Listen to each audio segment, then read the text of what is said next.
నమస్తే, welcome to T10. Parliament కేవలం రాజకీయ వైషమ్యాలకు వేదికగా మారుతుందా? అధికార పక్షమే అందుకు పూనుకుంటుందా? నిష్పక్షపాతంగా వ్యవహరించాల్సిన సభాపతులు అందుకు వంత పాడుతున్నారా? ప్రస్తుత శీతాకాల సమావేశాలు దీనికి అవుననే సమాధానమిస్తున్నాయా? ఇదే గనుక నిజమైతే అది ప్రజాస్వామ్యాన్ని పటిష్టం చేయడం మాట అటుంచి క్షీణింపజేస్తుంది. ప్రజల ఆకాంక్షలను ప్రతిబింబిస్తూ ప్రభుత్వ విధానాలను ప్రశ్నించడం, సమస్యలపై చర్చకు పట్టుబట్టడం ప్రతిపక్షాల విధి. అందుకోసం అవసరమైతే సభను స్తంభింపజేయడం వారి హక్కు. అయితే దాన్ని గౌరవించి ప్రశ్నకు సమాధానం చెప్పడం, చర్చకు అవకాశం ఇవ్వడం ప్రభుత్వ బాధ్యత. ఈ ప్రక్రియ సజావుగా సాగేలా సభను నిర్వహించడం సభాపతుల కర్తవ్యం. కానీ కేంద్రంలోని బీజేపీ ప్రభుత్వం ఎందుకు భిన్నం. సభలో సవాళ్లు ఎదురైన ప్రతి సందర్భంలో దాటివేత ధోరణి అవలంబిస్తోంది, ఏకపక్షంగా వ్యవహరిస్తోంది. ఇందుకు వంత పాడుతున్నారా అన్నట్టుగా సభాధ్యక్షులు సైతం నిత్యం సభను వాయిదాల పర్వం తొక్కించడం పార్లమెంట్ లో పరపటిగా మారింది. ఫలితంగా అదాని అవినీతి, సంభాలి హింస, మణిపూర్ అల్లర్లతో పాటు ప్రజలు ఎదుర్కొంటున్న సమస్యలు అనేకం చర్చకు రాకుండా పోతున్నాయి. ఈ నేపథ్యంలో భారత పార్లమెంటరీ ప్రజాస్వామ్య చరిత్రలోనే తొలిసారిగా రాజ్యసభ అధ్యక్షుడిపై అవిశ్వాస తీర్మానం నమోదు కావడం ఈ సమస్య తీవ్రతను ఎత్తి చూపుతోంది.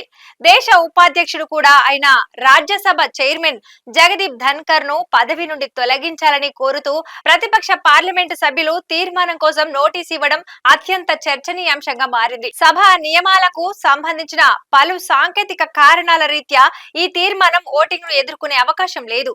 ఒకవేళ ఉన్నా అది ఓడిపోవచ్చు. కానీ భారత పార్లమెంట్ లో ఒక అత్యున్నత స్థానంలో ఉన్న రాజ్యసభ చైర్మన్ సభ్యుల విశ్వాసం కోల్పోవటం, అవిశ్వాసానికి గురి కావటం దేనికి సూచిక? చైర్మన్ జగదీప్ ధన్కర్ వైఖరి, పాలక పక్షానికి అనుకూలమైన బహిరంగ ప్రవర్తన అతని పక్షపాతానికి నిదర్శనంగా ప్రతిపక్షాలు పేర్కొంటున్నాయి. సాధారణంగా సభలో ప్రతిపక్ష సభ్యుల ప్రసంగాలకు అధికార పక్షం వారు అడ్డుపడుతుంటారు. కానీ రాజ్యసభలో ఆ పని సభాధ్యక్ష స్థానం నుండి ధన్కరే చేయటం, తన హుందాతనాన్ని విస్మరించి సభ్యులపై వ్యక్తిగతమైన అభ్యంతరకరమైన వ్యాఖ్యలకు దిగుతూ కించపరచడం పార్లమెంటు ప్రత్యక్ష ప్రసారాలు చూసే వీక్షకులందరికీ తెలిసిన సంగతే. ఇది పదే పదే పునరావృతం అవుతూ చివరికి సభకు అధ్యక్ష స్థానమే ఆటంకంగా మారడం ప్రతిపక్షాల ఈ తీవ్ర చర్యకు దారితీసింది.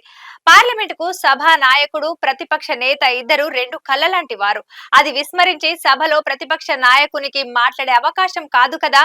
కనీస ప్రాధాన్యతనివ్వకపోవటం, సభలో ప్రభుత్వ అభిప్రాయాలను బహిరంగంగా సమర్థించడం, ప్రభుత్వ చర్యలను, విధానాలను నేరుగా పొగుడుతూ ప్రతిపక్షాలపై తీవ్ర వ్యాఖ్యలతో విరుచుకుపడటం వంటివి కూడా వారు అవిశ్వాసానికి కారణాలుగా చూపుతున్నారు. తమకు తరచూ సభ నుండి వాకౌట్ చేయక తప్పని పరిస్థితులు సృష్టిస్తున్నారని విమర్శిస్తున్నారు.